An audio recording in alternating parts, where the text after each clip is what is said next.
വളരെ മനോഹരമായ ലക്ഷദ്വീപിന്റെയും മണ്ണിൽ നിന്ന് ഇവിടുത്തെ ജനങ്ങൾ ഹോസ്പിറ്റലിന്റെ കാര്യങ്ങളായാലും ഹയർ സ്റ്റഡീസിന്റെ കാര്യങ്ങളായാലും പ്രധാനമായി ആശ്രയിക്കുന്നത് നമ്മുടെ കേരളത്തിനെയാണ്. അപ്പൊ കൊച്ചിയിലേക്ക് വരാനുള്ള 5 കപ്പലുകളിലെ ഏറ്റവും ചെറുതും ലക്ഷദ്വീപിന്റെ തന്നെ പേരുള്ള ലക്ഷദ്വീപ് സിയ എന്ന കപ്പലിൽ ഞാൻ യാത്ര ചെയ്തപ്പോൾ ഞാൻ കണ്ട കാര്യങ്ങളും എന്റെ അനുഭവങ്ങളും ഒക്കെയാണ് ഈ വീഡിയോയിൽ പറയുന്നത്. അതേപോലെ കപ്പലിൽ നമ്മൾ യാത്ര ചെയ്യുമ്പോൾ വൊമിറ്റ് ചെയ്യുമെന്ന് പേടിച്ചിട്ട് 2 സൈഡ് ഫ്ലൈറ്റ് ബുക്ക് ചെയ്യുമ്പോൾ നമ്മൾ നഷ്ടപ്പെടുത്തുന്നത് നല്ല അടിപൊളി ഷിപ്പ് യാത്ര.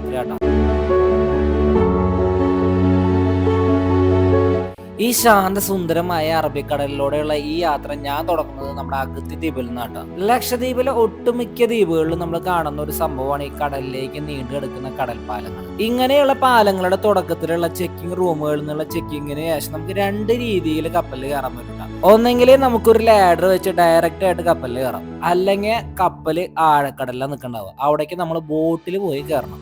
അതൊരു എക്സ്പീരിയൻസ് തന്നെയാണ്. ആദ്യമായിട്ട് ദ്വീപിലേക്ക് വരുന്ന ഒരാളെ സംബന്ധിച്ച് നോക്കുകയാണെങ്കിൽ ഇത് ഇച്ചിരി പേടിപ്പെടുത്തുന്ന ഒരു സംഭവമാണ്. പക്ഷെ ദ്വീപുകാരെ സംബന്ധിച്ചോളം ഇതൊക്കെ എന്ത് എന്നുള്ളൊരു മൈൻഡാണ്. പക്ഷെ എങ്ങനെയെങ്കിലും ഒക്കെ കയറി പറ്റി അതിന് മുന്നിൽ ഇരുന്നിട്ട് കപ്പലിലേക്കുള്ള ഒരു യാത്രയുണ്ട്. എനിക്ക് കപ്പൽ യാത്രയേക്കാളും ഇഷ്ടം ഈ ബോട്ട് യാത്രയാണ്. കാരണം കടലിന്റെ അടിഭാഗവും കടലും നമുക്ക് തൊട്ടുകൊണ്ടും കണ്ടുകൊണ്ടും ആസ്വദിച്ച് യാത്ര ചെയ്യാൻ പറ്റും.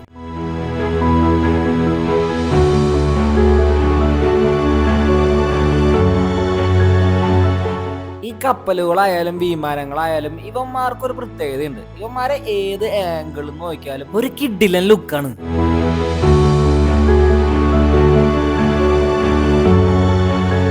ഇനി അടുത്ത ടാസ്ക് എന്താന്ന് പറഞ്ഞാൽ 500-600 മീറ്ററോളം താഴ്ചയുള്ള ഈ കടലിന്റെ മുകളിലെ ഒരു ബോട്ടിൽ നിന്ന് നമ്മൾ കപ്പലിലേക്ക് കയറണം. മൺസൂൺ സമയങ്ങളിലെ റഫ് ആയിട്ടുള്ള സീ ബോട്ടുകളെ എയറിൽ കയറ്റേണ്ട അടയാളങ്ങളാണ് ആ കപ്പലിൽ കാണുന്നത്. പക്ഷെ മറ്റു സീസണുകളിലെ കടൽ ശാന്തമായതുകൊണ്ട് ഇതൊന്നും ഒരു ടാസ്ക് അല്ല. കപ്പലിലേക്ക് കയറുമ്പോൾ നമ്മുടെ കൈകൾ പിടിച്ചിട്ട് നമ്മളെ സപ്പോർട്ട് ചെയ്യാൻ 2 സ്റ്റാഫ് അവിടെ നിൽക്കുന്നുണ്ട്. അവരുടെ കൈ പിടിച്ചങ്ങ് കയറുക. ഇവിടെ നിന്ന് കപ്പലിൽ യാത്ര ചെയ്യുമ്പോൾ എപ്പോഴും കാണുന്ന മനസ്സിനെ വേദനപ്പെടുത്തുന്ന ഒരു കാഴ്ചയാണ്. ദ്വീപിലെ കിടപ്പിലായ രോഗികൾ കൊച്ചിയിലുള്ള പ്രമുഖ ഹോസ്പിറ്റലുകളിലേക്ക് കൊണ്ടുപോകുന്ന രംഗാണിത്. നമ്മളിപ്പോ സഞ്ചരിച്ച അതേ വഴികളോടെയാണ് ഈ രോഗിയെയും ഇവര് സ്ട്രെച്ചറോടെ കൊണ്ടുവരുന്നത്. ഈ ജെട്ടിയിൽ നിന്ന് ബോട്ടിലേക്കും ആടുന്ന ഈ ബോട്ടിൽ നിന്ന് കപ്പലിലേക്കും ഇവരെ എടുത്തു വെക്കുമ്പോൾ ഉണ്ടാവുന്ന അപകടങ്ങളെ കുറിച്ച് ചിന്തിക്കുമ്പോഴേ നമ്മുടെ കിളി പോകും. അങ്ങനെ ലക്ഷദ്വീപ് സി എന്ന് പറഞ്ഞ ഈ കപ്പലിന്റെ ഫ്രണ്ട് സൈഡിൽ തന്നെയാണ് ഫസ്റ്റ് ക്ലാസ് ക്യാൻറ്റീൻ വരുന്നുണ്ട്. അവിടെ നിന്ന് ഒരു ചായ ഓർഡർ ചെയ്ത് മേടിച്ച് പുറത്ത് വന്ന് നിന്ന് ഓടിക്കൊണ്ടിരിക്കുന്ന കപ്പലിന്റെ ബാക്ക് സൈഡിലേക്ക് ചെന്നിട്ട് അവിടെ ഇരുന്നുകൊണ്ട് നല്ല അടിപൊളി സൺസെറ്റ് കാണും. നമ്മൾ ഇതിനു മുന്നേ പലപ്പോഴായും പലയിടത്ത് നിന്നും മലമുകളിലും ബീച്ചിലും പല സ്ഥലങ്ങളിലും സൺസെറ്റ് കണ്ടിട്ടുണ്ടെങ്കിലും അതുപോലെ തന്നെ ഒരു പുതിയ ഒരു എക്സ്പീരിയൻസ് ആണ് ഇവിടെ നടുക്കടലില് കപ്പലിൽ ഇരുന്ന് സൺസെറ്റ് കാണുന്നത്. ഒരു 7 മണിക്ക് ശേഷം കപ്പലിനെ ചുറ്റി ഇരുട്ടാവുന്നതുകൊണ്ട് പ്രത്യേകിച്ച് ഒന്നും പുറത്ത് കാണാനില്ല. പിന്നെ നമ്മുടെ ലക്ഷ്യം രാത്രി ഭക്ഷണമാണ്. നമ്മുടെ കപ്പലുകളിൽ ഡിന്നർ കൊടുക്കുന്നത് 7 മണിക്ക് 8 മണി ഇടയ്ക്കിലാണ്. ഈ സമയത്ത് പോയിട്ട് ഡിന്നർ കഴിച്ചില്ലെങ്കിൽ പിന്നെ പട്ടിണി കിടക്കേണ്ടി വരും. ഒരു സോഡ പോലും കിട്ടില്ല.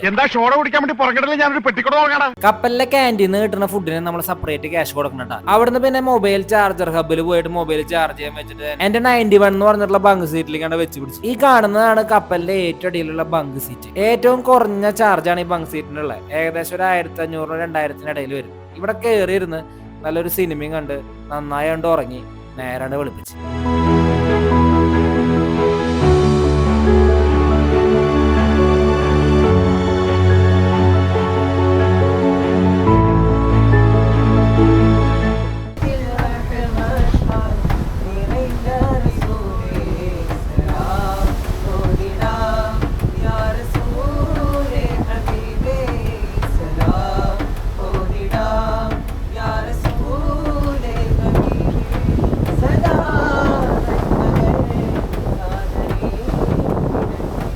കാലത്ത് തന്നെ നല്ലൊരു കോഫിയും നല്ലൊരു കേക്കും കഴിച്ചിട്ട് മുന്നോട്ട് വന്ന് കാറ്റ് കൊള്ളാന്ന് വിചാരിച്ചപ്പോഴാണ് ഈ പാട്ട് ഞാൻ കേൾക്കുന്നത് കേട്ടാ. സംഭവം കൊള്ളാം. ഇവിടെ നിന്നുകൊണ്ട് കാറ്റും കൊണ്ട് ഇങ്ങനെ മുന്നോട്ട് നോക്കി നിൽക്കാൻ എന്ത് രസമെന്നറിയോ. സമയം പോണ അറിയില്ല. പതിവില്ലാതെയുള്ള ഷിപ്പിന്റെ വിസിൽ കേട്ട് പുറത്തിറങ്ങിയപ്പോഴാണ് ഒരു 40-50 ഫിഷിംഗ് ബോട്ടുകൾ. കൊച്ചി എത്താറാവുമ്പോ ഫിഷിംഗ് ബോട്ടുകൾ കാണാറുണ്ട്, പക്ഷെ ഇത്ര അധികം ഫിഷിംഗ് ബോട്ടുകൾ ഒരുമിച്ച് കാണാൻ ആദ്യമായിട്ടാ. അടിപൊളി ഒരു എക്സ്പീരിയൻസ് ആയിരുന്നു. അങ്ങനെ നമ്മൾ കൊച്ചി എത്തിയിട്ടാ. ദ്വീപിൽ പോയിട്ട് 2-3 മാസങ്ങൾക്ക് ശേഷം തിരിച്ചു വന്ന് കൊച്ചി കായലിൽ നിന്നിട്ട് കൊച്ചിയെ കാണുമ്പോൾ ഒരു സുഖം, അത് വേറൊരു ഫീലാണ്. അപ്പൊ വീഡിയോ ഇഷ്ടമായെങ്കിൽ ചാനൽ സബ്സ്ക്രൈബ് ചെയ്യുക, എന്നിട്ട് കൂടെ കുടിക്കാം. അടുത്ത വീഡിയോയിൽ കാണാം.